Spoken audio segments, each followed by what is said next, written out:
Ladies and gentlemen, welcome to our English news edition brought to you by Canal Algérie. First, to the headlines. The former FLN player Abdelhamid Zouba is buried on Thursday in the capital Algiers, and the President of the Republic Abdelmajid Tebboune extends his sincere condolences to the deceased family.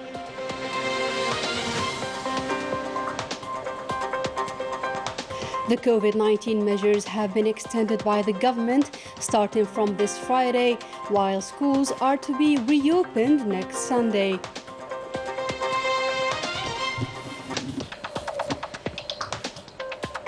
Bilateral cooperation, terrorism and transnational crime at the heart of the Algerian-US discussions on the sidelines of the African Defense Chiefs being held in Rome, Italy. Good evening, those were today's headlines. The former football player of the national football team of the National Liberation Front and former manager Abdelhamid Zouba passed away on Wednesday at the age of 87 years old, following a long illness. On this painful ordeal, the President of the Republic, Abdelmajid Tebboune, sent a message of condolences in which he wrote, quote, "Fate called on one of the national sportsmen, the late Abdelhamid Zouba, to Allah Almighty. With his death, Algeria and the sports scene lost one of their champions who raised the national emblem under the banner of the National Liberation Front and made the voice of the national cause heard." The late continued his career path by being the head of the Algerian Sports Club and by managing the national squad during successive periods. "I would like to address to you and to the sports family," the President of the Republic added, "my deepest feelings of compassion and sympathy, praying Allah Almighty to welcome him in his vast paradise. To Allah we belong and to him we shall return." End of quote. Representing the President of the Republic, Abdelmajid Tebboune, the advisor to the President of the Republic in charge of Foreign Affairs, Abdelhafid Allahum, paid a visit to the deceased family to present his condolences. One of the Algerian sports icons, the late Abdelhamid Zouba, was buried on Thursday afternoon at the cemetery of Bir Khadem here in Algiers, in the presence of the Minister of Mujahideen or War Veterans, the Minister of Youth and Sports, as well as members of his family and friends. The Minister of Mujahideen, L'Eid Regiba, paid tribute to the late who lived for his principles and values, leaving behind him a glorious legacy. The former player in the National Liberation Front's football team and national manager Abdelhamid Zouba started his career with AS Saint-Eugène and embarked on a professional one in France with the Niort club before joining the FLN football team so as to vehicle Algeria's voice across several countries. Melissa Kebaj has more details. It is with deep sorrow that Algeria learned about the death of one of its emblematic football players, Hamid Zouba. Born on April 2nd, 1935, the late started his football career with AS Saint-Eugène, currently known as Boulorine. Then he moved to France to be hired by the Niort club before joining the glorious National Liberation Front's football team in 1958, along with his companions, to raise Algeria's voice at the time. We were considered as the parents of the Algerian football team. The players of the FLN team created the majority of football teams back at that time. Then we embarked on coaching and continued to serve the Algerian football. Hamid Zouba, alongside his fellow companions, didn't only serve the Algerian football, but also the Algerian cause, and showed the world the suffering of the Algerian people under the French colonial yoke. We visited countries that didn't even know what Algeria was. They even asked us if there were homes and cars. They thought that Algeria was a jungle. The deceased expressed his love for his country Algeria through football and by gaining the respect of big teams. Celui avec lequel nous étions le plus copains, je peux dire, c'est le président du Vietnam. We might say that we were likely France with the President of Vietnam and his Foreign Affairs Minister. Back at that time, we won 7-0. At the dinner, he told us that we have defeated France. You have defeated us then. You will defeat France.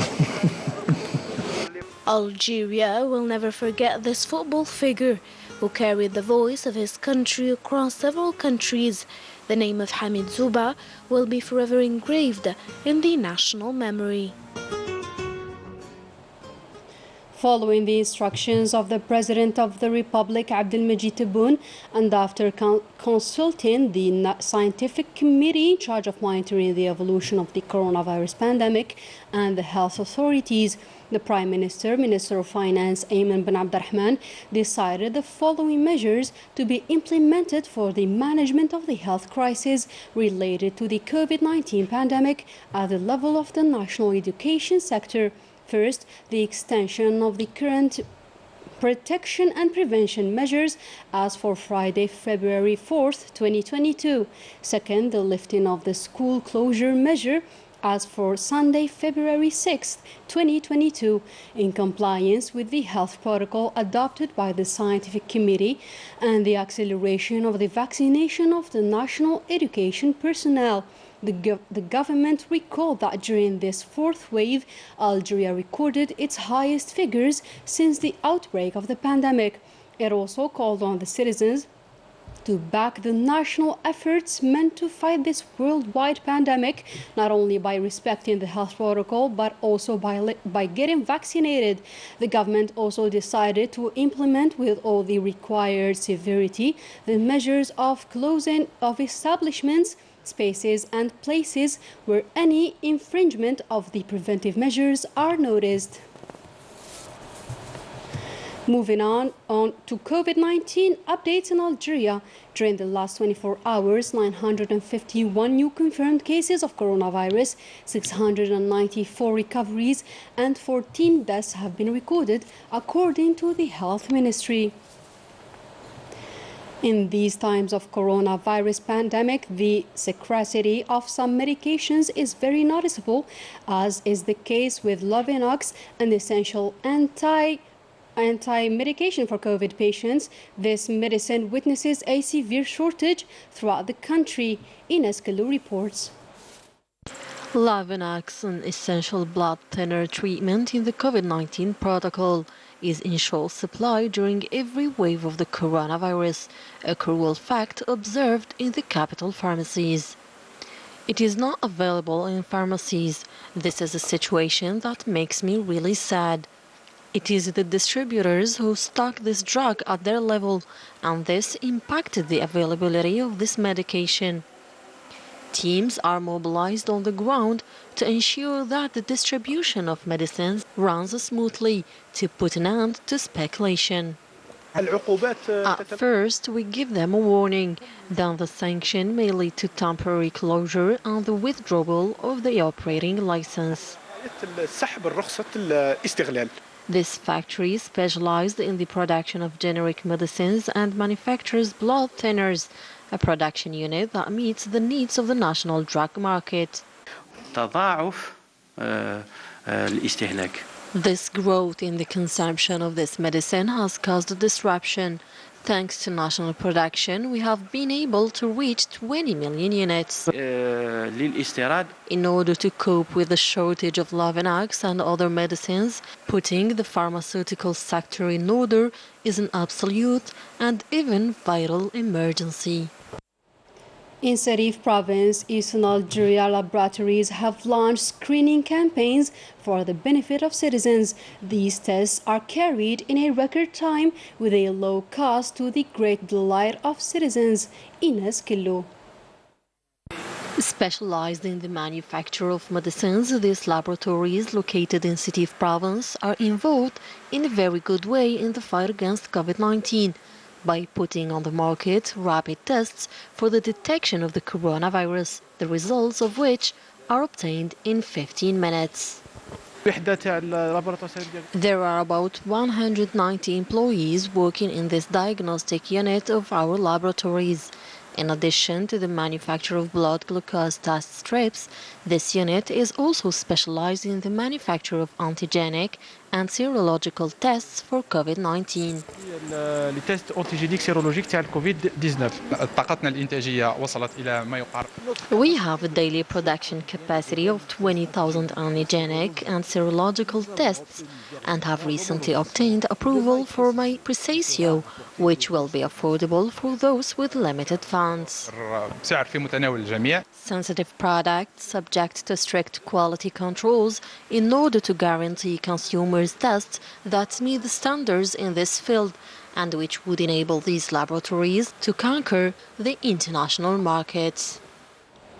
The Major General Mahmoud Maddah, commander of the Naval Forces, held talks with both General Stephen Townsend, commander of the U.S. Military Command in Africa, and Kenneth Ekman, director of Strategy, Partnership and Programs within AFRICOM, on the sidelines of the African Chiefs of Defense Conference 2022 being held in Rome. The details with Melissa Kabash.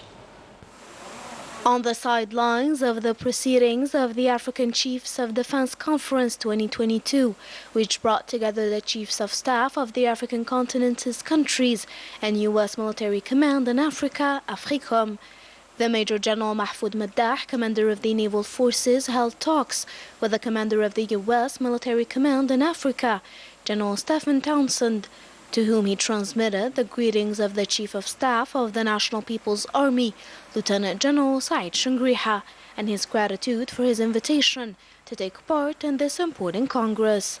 The two parties discussed several security issues during this meeting and examined ways and means of consolidating cooperation in various fields related to the activities of the U.S. Military Command in Africa before reviewing the developments taking place at the continental level, particularly in the Sahel region. The Major General, commander of the Naval Forces, also met with the Major General Kenneth Ekman, director of Strategy, Partnership and Programs within AFRICOM. The two sides reviewed the threats related to terrorism, transnational crime, and regional developments prevailing in the region. On the sidelines of the proceedings of the Executive Council of the African Union being held in the Ethiopian capital, Addis Ababa, the Foreign Affairs Minister, Mtal Amamra, was received by the Ethiopian President, Saleh Work Amamra extended the brotherly greetings of the President of the Republic, Abdelmajid Tebboune, to his Ethiopian counterpart.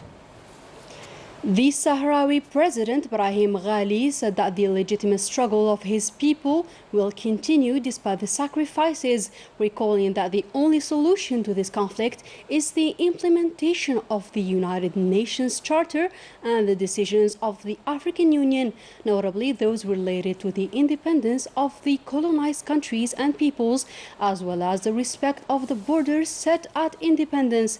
In another development, Algeria called on the African Human Rights Watch to submit a detailed report about rights in the continent, notably in Western Sahara, in the words of Algeria's Special Envoy in charge of the file, Ammar Belani, when taking the floor during a conference held in Addis Ababa, saying that the situation is alarming.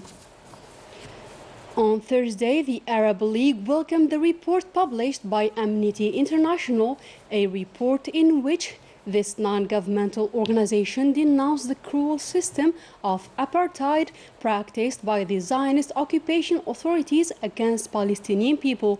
In its report, the organization called on the International Court to consider the qualification of the crime committed by the Zionist apartheid in its current investigation in the occupied Palestinian territories.